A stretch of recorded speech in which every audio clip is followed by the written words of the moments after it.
हूँ अभी बागडोगरा और सुबह के 10 बजे हैं, लेकिन गर्मी इतनी ज़्यादा है यहाँ पे। गर्मी एक्चुअली नहीं है, टेम्परेचर 33 है, पर ह्यूमिडिटी इतनी है कि फील्स लाइक 43। यही मैंने अच्छा से होम स्टे ले लिया था, कुसुम होम स्टे बागडोगरा एयरपोर्ट के पास ही है। और यहाँ से मैंने अपनी एक बाइक भी ले ली।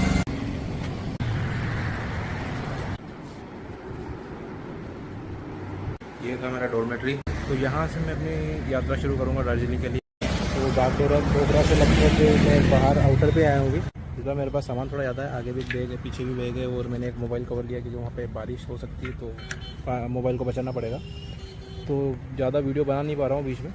और यहाँ मुझे चाय का बागान भी दिख रहा है, ये पूरा चाय का बागान ही है। और सामने पहाड़ियाँ दिख रही हैं, तो वहीं मुझे जाना है। लगभग यहाँ से 55 किलोमीटर और बचा हुआ है। और यहीं लिखा है elephant zone ahead, stay alert. आगे हाथियों का एरिया है। जैसे जैसे मैं आगे बढ़ रहा हूँ ठंड थोड़ी सी बढ़ती जा रही है। बीच में मुझे बड़ा अच्छा सा झरना मिला अभी। मैं ऊपर चढ़ाई शुरू कर चुका हूँ, मुझे ऊपर करके जाना है। और एक अच्छा सुंदर सा झरना मिला। तो दार्जिलिंग में मेरा रूम ये है, मैंने डॉर्मेटरी टाइप से लिया है। इसके अंदर 8 बेड है, 2 लोग को इधर हैं ऑलरेडी, और मैंने अपना बेड ये सिलेक्ट किया है। तो 450 रुपये बस इसका चार्ज है एक दिन का। तो घूमने के लिए अच्छी जगह होती है इसे, क्योंकि ज़्यादा आपको खर्चा रुकने में नहीं करना है, आपको बाहर ही रहना mostly.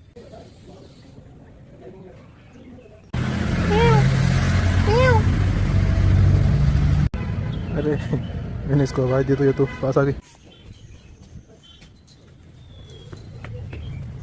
Night beauty of Darjeeling. ये व्यू मेरे होटल से ही दिख रहा है मुझे। तो आज मैं कवर करूँगा लगभग मेनली सारी जगह दार्जिलिंग की। तो 1 बाय 1 चलते हैं। ये है दार्जिलिंग का माल रोड।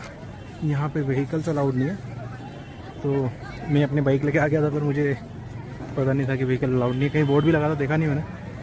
पुलिस ने पकड़ लिया, 2000 का फाइन मारा, 700 में तोड़ हुआ। ठीक है भाई, कहीं और बचाएंगे अब। हाँ, दार्जिलिंग में ठंड है। मैंने जैकेट निकाल ली अपनी, और 700 रुपये का फाइन तो लग ही गया है। उभरेंगे उस गम से भी धीरे धीरे। ये प्रतिमा है आचार्य भानुभक्त की। भानुभक्त कौन थे? ये वो इंसान है जिन्होंने रामायण को संस्कृत से नेपाली में अनुवाद किया था सबसे पहले। ये बड़े महान व्यक्ति थे, लेखक थे, कवि थे, अनुवादक थे, और नेपाली भाषा का पहला कवि इनको माना जाता है।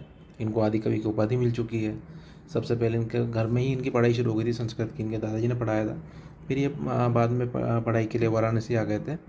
और ये जो प्रतिमा देख रहे हो आप, ये 13 जुलाई 1996 को नेपाली साहित्य सम्मेलन ने इनकी पूरी हाइट के बराबर लगाई थी। इनका जन्म हुआ था 10 जुलाई 1814 को नेपाल में, और 1868 तक इनका जीवन काल था।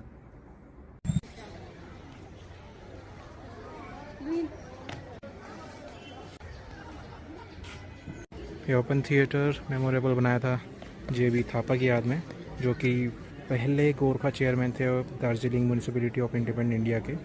इनका जन्म 25 अप्रैल 1900 को हुआ था, और 17 फरवरी 1990 को उनकी डेथ हो गई थी। 1960 से 1965 के बीच में ये कार्यरत थे। ये है माल रोड का नो राइड जोन।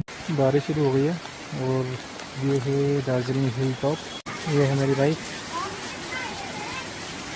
फाइनली मुझे मिल गया प्योर वेज रेस्टोरेंट दार्जिलिंग में भी। इस रेस्टोरेंट के चक्कर में इतना फाइन लगा है क्योंकि मैं इसका मैप लगा के सीधा आता जा रहा था। अभी मैं जा रहा हूँ कंचनजंगा हिल व्यू पॉइंट। ये है कंचनजंगा हिल व्यू पॉइंट दार्जिलिंग में। यहाँ से कंचनजंगा माउंटेन दिखता है, जो सिक्किम में है, और वर्ल्ड का 3rd हाईएस्ट माउंटेन रेंज है। लगभग 8.5 किलोमीटर उसकी ऊंचाई है। अभी आसपास तो बादल ही बादल हैं, एग्जैक्टली दिख नहीं रहा है। मुझे दिख गया कंचनजंगा, ये रहा, बर्फ से ढका हुआ। बहुत पीछे है, कई सारी माउंटेन रेंज है, उसके पीछे जाके वो दिखता है। इससे ज़्यादा जूम नहीं हो पाएगा। थोड़ा बादल के पीछे है, लेकिन थोड़ा थोड़ा दिख रहा है।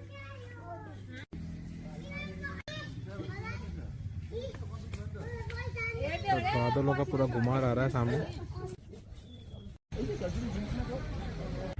दोस्तों ये है सेंट एंड्रयू चर्च। ये सबसे पुराना चर्च है दार्जिलिंग का। 1843 नवंबर में बना था, लेकिन 1867 में एक लाइटिंग हुई थी, ज़बरदस्त बिजली गिरी थी, उससे ये बिखर गया था, थोड़ा क्षतिग्रस्त हो गया था। फिर 1873 में इसको फिर से बनाया। 1883 में जाके इसमें क्लॉक टावर लगा है, जो घंटाघर दिख रहा है वो। और एक्चुअली इसमें सबसे पहले स्कॉटिश सैनिक और जो यहाँ के चाय बागान के मालिक थे वो लोग इसके उपासक थे। और सबसे पहले जब यहाँ पर कॉलोनियाँ बसी थी उस समय का चर्च है। तो जो वन ऑफ द फाउंडर थे यहाँ के दार्जिलिंग के, वो भी इसके उपासक थे। आज ये बंद है, संडे को खुलेगा, तो मैं अंदर तो नहीं जा पाऊँगा। है तेंजिंग रॉक, जिसका नाम नोर्गे तेंजिंग के नाम पर रखा, जिन्होंने 1953 में माउंट एवरेस्ट क्लाइम किया था। तेंजिंग रॉक के ही पीछे अच्छा सा व्यू दिख रहा है और इसी के सामने है Gombu rock climbing training area Gombu rock. Gombu rock का नाम रखा है नवांग गोम्बू पे, जो कि तेंजिंग के नेफ्यू थे। उन्होंने 2 बार माउंट एवरेस्ट को क्लाइम किया और पहले इंसान थे जिन्होंने 2 बार माउंट एवरेस्ट को क्लाइम किया। तिब्बतन रेफ्यूजी सेंटर, इधर ऊपर जाके ही उनका रेफ्यूजी सेंटर बना हुआ है। Thank you India for the profound support. Tibetan refugee self help centre. तो दोस्तों मैं आ गया हूँ अभी रेफ्यूजी सेंटर, जो कि तिब्बतन लोगों के लिए बनाया हुआ था। लिखा भी पीछे आप देख सकते हैं, Tibetan refugee self help centre. तो ये एक्चुअली शुरू किया था 2 अक्टूबर 1959 को, क्योंकि चाइना की वजह से तिब्बत के लोगों ने जब उसको खाली किया तो दलाई लामा के साथ में वहाँ के लोग माइग्रेट कर गए थे। तो इंडिया में उनको बहुत जगह पर शरण दी गई थी। तो ये उसमें से एक जगह थी दार्जिलिंग में। तो ये एक माउंटेन, मतलब ये अपना हिमालयन माउंटेन का ही एक रेंज है, उसी में इनको एक टॉप पे पूरी कॉलोनी टाइप से बसा के दी थी। तो उस टाइम पे काफ़ी प्रॉब्लम्स आई थी उन लोगों को। तो यहाँ उनका रेफ्यूजी सेंटर बना, अभी भी वो लोग यहाँ पे रहते हैं। इधर ही आगे मोनेस्ट्री है। इस केंद्र को शुरू करने के लिए स्थानीय दान जुटाया था, जिसकी वजह से हु डेन, जो कि यालो थोंडुप की वाइफ थी, उन्होंने इस केंद्र की शुरुआत करी। तो इससे क्या हुआ कि जो तिब्बती शरणार्थी थे उनको आपातकालीन राहत मिल गई, जो हिमालय की जुझारू यात्रा करके आए हुए थे। और तिब्बतियों के लिए वैसे भी पहाड़ी क्षेत्र काफ़ी विशेष महत्व रखता है, क्योंकि जब 1910 के पहले चाइना ने आक्रमण किया था तिब्बत पे, तब 1910 से 1912 में उनके जो 13वें दलाई लामा थे, उन्होंने भी भारत में अपना समय बिताया था। इसकी शुरुआत सिर्फ 4 श्रमिकों ने करी थी और अब यहाँ 130 तिब्बती परिवार का घर है, जो काफ़ी अच्छी बात है। और जून 1960 में यहाँ पे एक छोटा सा नर्सरी स्कूल शुरू किया और अब यहाँ पे एक क्रेच, एक नर्सरी स्कूल और एक प्री प्राइमरी स्कूल भी शामिल हो गया है। ये फ़ोटो एग्जीबिशन लगा रखा है इन्होंने, कैसे वो लोग ट्रैवल किए थे और उस टाइम कितनी प्रॉब्लम्स हुई थी इनको। 1959 में इसको शुरू किया था।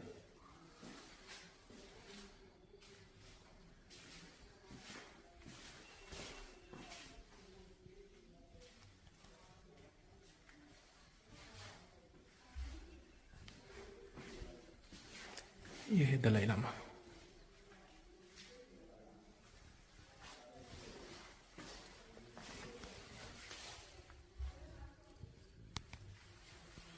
ये उनके उस समय के ही सामान, जूते वगैरह हैं जो पहन के आए थे वो लोग, और ये कुछ हथियार।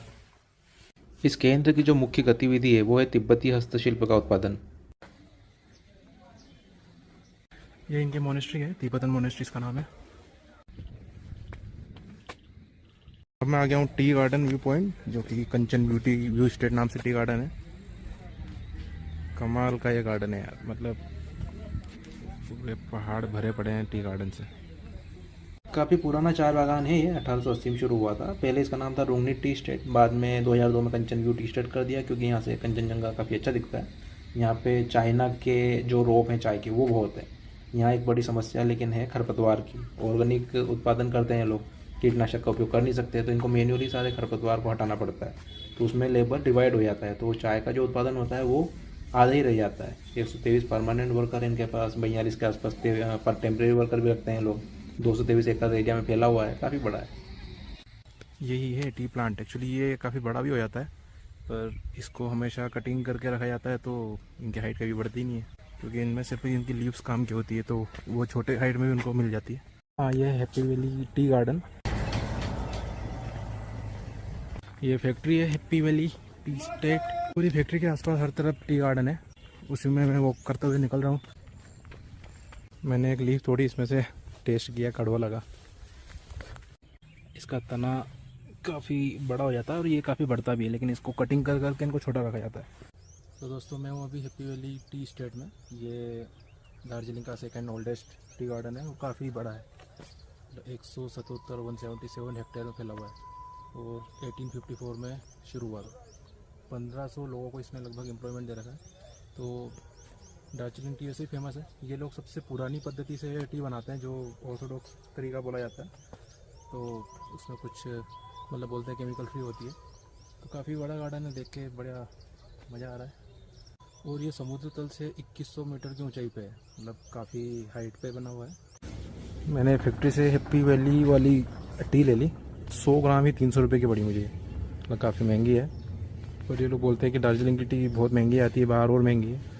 मैंने बोला ठीक है, टेस्ट के लिए एक तो रख ही लेते हैं। ये दुनिया की सबसे ऊंची चाय फैक्ट्री में से एक है। और डेविड विल्सन थे एक अंग्रेज, उन्होंने इसका नाम पहले विल्सन टी एस्टेट रखा था। 1860 में उन्होंने यहाँ की खेती शुरू कर दी थी।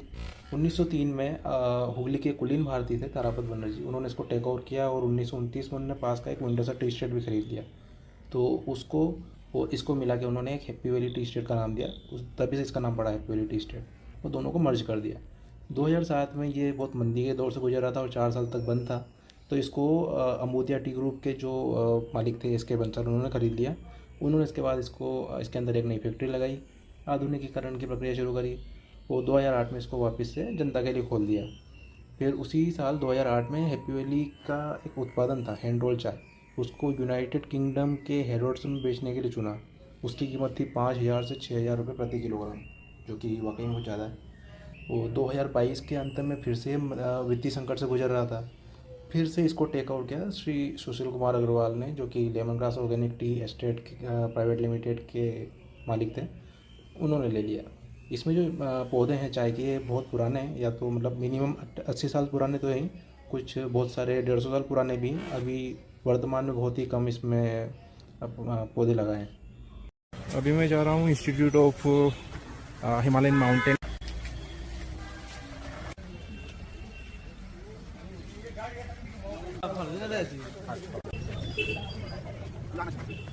ये एक इंस्टीट्यूट और जूलॉजिकल पार्क दोनों है। हिमालयन पर्वतारोहण संस्थान, हिमालयन माउंटेन इंस्टीट्यूट। यहाँ HMI में कई सारे कोर्सेस और एक्टिविटीज़ करवाते हैं। ये नियमित रूप से साहसिक, बुनियादी और उन्नत पर्वतारोहण के कोर्सेज करवाते हैं। ये बहुत व्यापक कोर्सेज हैं और इस खेल को, पर्वतारोहण को प्रोत्साहित करने के लिए इनको अच्छी खासी सब्सिडी मिलती है। ये इंस्टीट्यूट एक्चुअली, ये तेंजिंग नोरगे, जो कि फर्स्ट इंसान थे जो माउंट एवरेस्ट पे चढ़े थे 1953 में 29 मई को।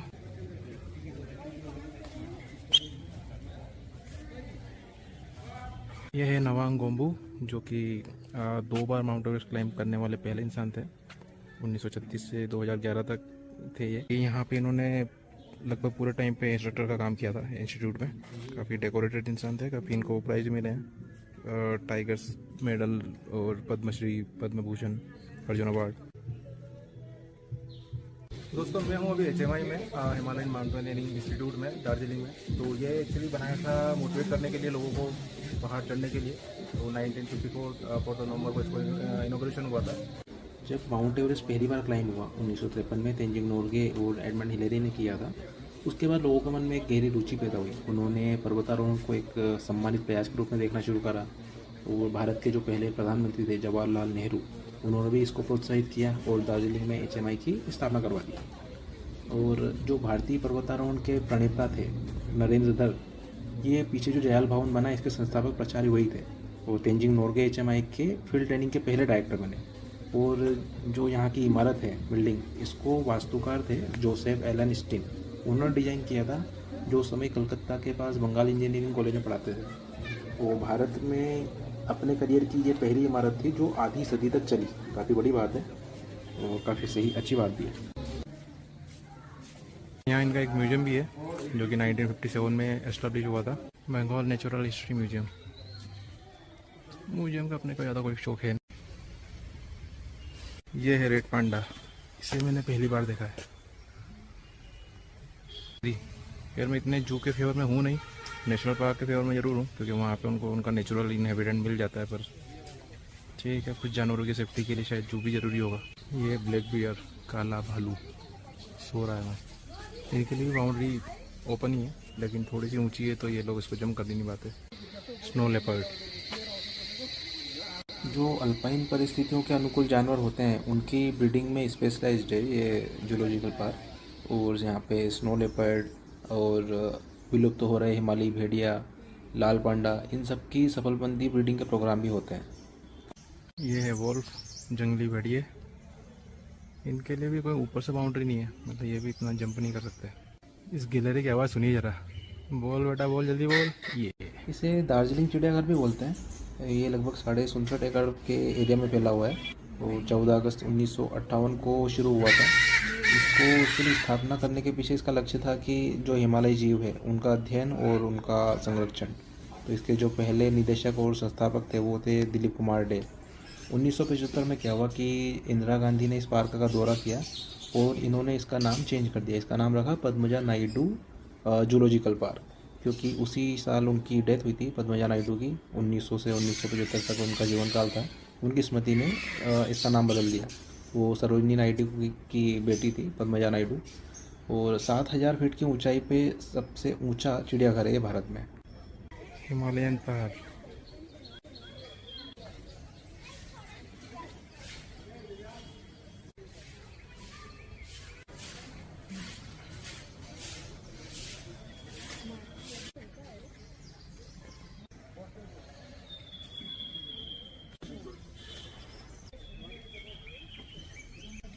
याक,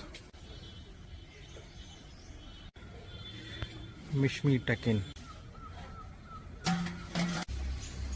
पैरोट फिश।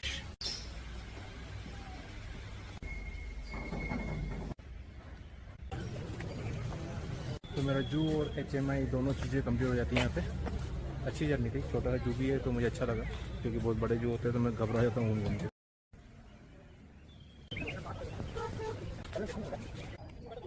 जापानीज टेम्पल जो ये है, और वर्ल्ड पीस पगोड़ा जो आगे वाइट कलर का है।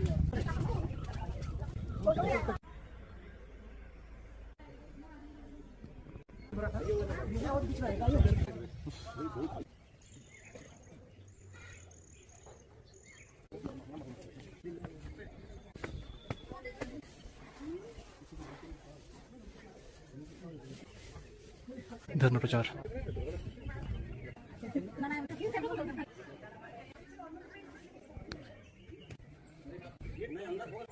नीचे से चले चलिए।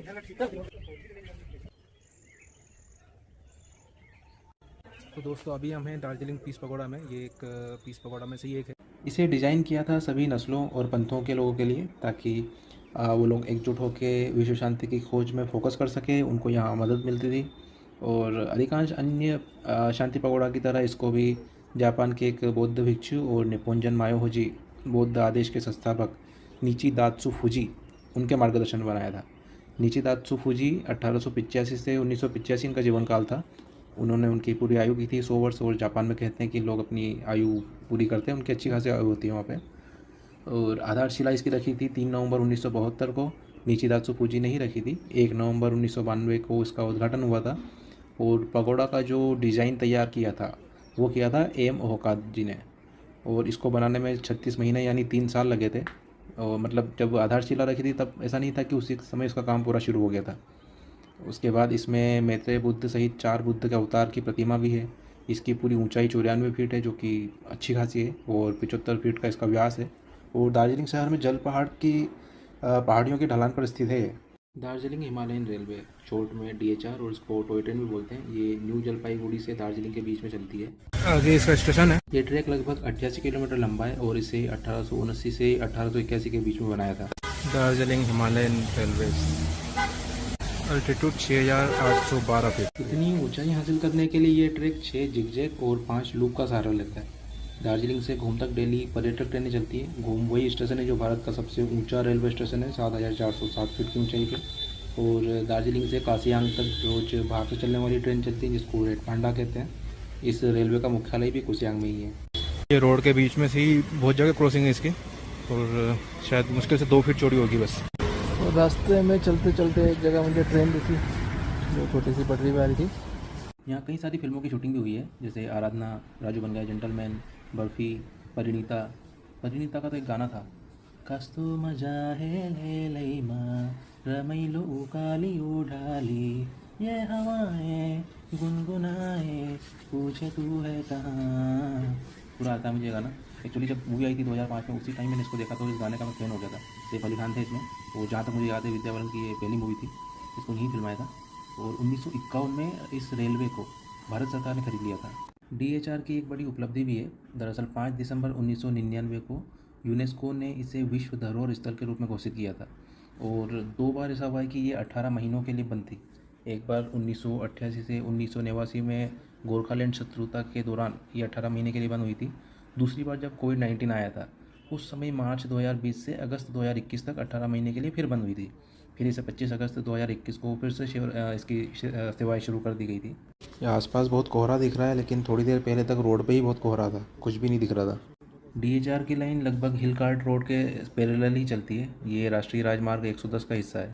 बतासिया लूप दरअसल एक स्पाइरल रेलवे ट्रैक है जो भारत के दार्जिलिंग हिमालयन रेलवे की चढ़ाई है, उसकी ढलान को कम करने के लिए बनाया था। ट्रेन भी चल घुमाती है यहाँ पे इसी रूट में। ये स्मारक भारतीय सेना के गोरखा सैनिकों का है जिन्होंने 1947 में भारतीय स्वतंत्रता के बाद अपनी प्राणों की आहुति दी थी। ये सभी रेलगाड़ी 1969 में फिल्म आई थी आराधना, जिसमें राजेश खन्ना एक गाना गाते हैं, मेरे सपनों की रानी कब आएगी तू। शर्मिला टैगोर के लिए गाना गाते हैं, वो ट्रेन में बैठी होती है, वो यहीं की शूटिंग है, उसमें बतासिया लूप भी दिखाया गया है। इस पॉइंट पे आके जो ट्रैक है वो एक सुरंग के माध्यम से और एक पहाड़ी की चोटी पर अपने चारों ओर घूमता है, पूरा स्पाइरल में घूम जाता है। इसको 1919 में कमीशन किया गया था। आज बारिश का मौसम है पूरा, तो यहाँ से हिल टॉप्स नहीं दिख रहे हैं, नहीं तो वो कंचनजंगा और कुछ माउंटेन्स के एकदम स्नो कवर्ड हिल टॉप जो है वो दिखते हैं। ये जगह दार्जिलिंग से 5 किलोमीटर दूर घूम से नीचे है। तो मैं अभी आ चुका हूँ घूम मोनेस्ट्री, जो कि 1850 से बनी हुई है। घूम मोनेस्ट्री एक्चुअली यीगा चोइलिंग का लोकप्रिय नाम है। जो ये इमारत बनी, इसकी बाहरी संरचना है, इसको 1850 में मंगोलियाई ज्योतिषी और भिक्षु थे, उनका नाम था सोग्बो शेरब यात्सो, उन्होंने स्थापित किया था। और 1905 तक वो मोनेस्ट्री के प्रमुख भी थे।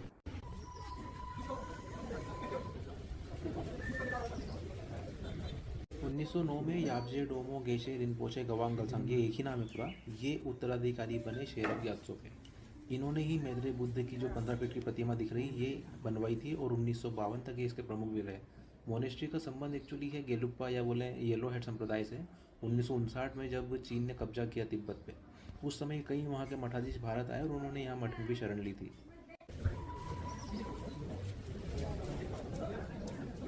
नमस्कार दोस्तों, मैं हूँ अभी घूम मोनेस्ट्री में और इसके बारे में मैं आपको काफ़ी जानकारी दे चुका हूँ। इसके अलावा और भी बातें हैं, जैसे 1961 में आके धारदो रिम्पोचे ये मोनेस्ट्री के नए प्रमुख बने। उनकी मृत्यु हुई 1990 में। उनकी मृत्यु के 3 साल बाद एक लड़का था तेंजिंग लेकशाल वांगडी, उस लड़के को धारदो रिम्पोचे के पुनर्जन्म के रूप में लोग जानने लगे। इसी के तहत 25 अप्रैल 1996 को उन्हें कलिम्पोंग तिब्बती ITBCI स्कूल में सिंहासन पर बिठाया। ये थे एक्चुअली टुल्कस के वंश से और 13वें इंसान थे उस वंश से। तेंजिंग लेकशाल वांगडी को अभी भी धारदो टुल्कू के नाम से जानते हैं, क्योंकि ये पुनर्जन्म के रूप में इनको माना जाता है। और वो अभी दक्षिण भारत के डेपोंग लोसेलिंग विश्वविद्यालय में तिब्बती दर्शन शास्त्र का अध्ययन कर रहे हैं। अभी मठ की हालत बहुत ज़्यादा अच्छी नहीं है फाइनेंशियली, तो यहाँ पे जो भक्तों का दान और योगदान होता है उसी से इसका काम चलता है। घूम मोनेस्ट्री से निकलने के बाद कोहरा बहुत ज़्यादा हो गया है, विजिबिलिटी बहुत कम है और थोड़ा सा पानी भी गिर रहा है, तो मैं रुक गया हूँ जगह पे भी। दार्जिलिंग से वापस जाते समय अच्छा खासा कोहरा और बारिश दोनों शुरू हो गए, मुझे बीच में रुकना पड़ा अपनी बाइक को लेकर। और अभी तो थोड़ा दिख रहा है, थोड़ी देर पहले तो बिल्कुल भी नहीं दिख रहा था मुझे, बस लाइटें दिख रही थी तो गाड़ियाँ जा रही है। अब जाके मौसम थोड़ा खुला है, अब बाइक चलाने में मज़ा आएगा। इसके पहले तो इतना फोग था कि बिना लाइट के सामने वाली गाड़ियाँ नहीं दिख रही थी, और बहुत पास आने के बाद भी दिख रही थी। 10-20 की स्पीड पे मैं नीचे आते हुए बाइक चला रहा था, तो लेकिन फोग इतना है ऊपर कि मैं लेक सेंचल और लामाहता 2 चीज़ें मेरी रह गई, क्योंकि कुछ भी नहीं दिखता वहाँ पे, और रास्ता भी थोड़ा उसका अलग था। तो मैं फाइनली जा रहा हूँ बागडोगरा। लगभग 30 किलोमीटर और बचा है बागडोगरा। क्वीन ऑफ हिल्स यानी दार्जिलिंग ब्रिटिश लोगों का समर रिसोर्ट। तो यहाँ की मेरी सोलो ट्रिप खत्म हो चुकी है अभी। मैं हैदराबाद से आया था फ्लाइट से बागडोगरा। हैदराबाद में मौसम अच्छा था, बागडोगरा में बहुत लेवल की ह्यूमिडिटी हो रही थी मुझे। वहाँ से मैंने एक बाइक हायर करी, वो लोग मुझे एयरपोर्ट पे लेने आ गए थे। वहाँ से बाइक लेके मैं एक डॉर्मेट्री में रुका वहीं पे एक नाइट, और अगले दिन मैं दार्जिलिंग के लिए निकला। दार्जिलिंग में लगभग मैंने सब कुछ कवर किया, चौरस्ता, कंचनजंगा व्यू पॉइंट, तेंजिंग बम्बू रॉक, कंचनजू tea estate, happy valley tea estate, Tibetan refugee self help centre, saint Andrew church, Japanese peace pagoda, HMI, zoological park, DHR, बत्तास यालू, कुम मोनेस्ट्री, ये सब कवर ख़त्म किया। लेकिन मेरी 2 मेन चीज़ें रह गई, एक तो लेक सेंचल और एक ला महाता, क्योंकि ये आखिरी दिन में कवर करने वाला था, लेकिन बहुत लेवल का फॉग और बारिश हो रहा था तो कुछ नहीं दिख रहा था, विजिबिलिटी बहुत कम थी। अब मैं जा रहा हूँ सिलीगुड़ी और कल मेरी बागडोगरा फ्लाइट है। इस बार सोलो ट्रिप पे मैं 2 बैग लेके आया था, क्योंकि मेरा मेन बैग एक्चुअली फट गया था। तो एक बैग मैंने पीछे टांगा और एक को अपने आगे टांगा था।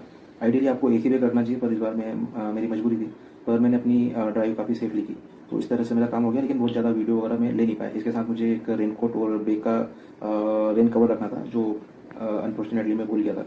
और इसके साथ ही मैंने मोबाइल की सेफ्टी के लिए भी कवर रखा था।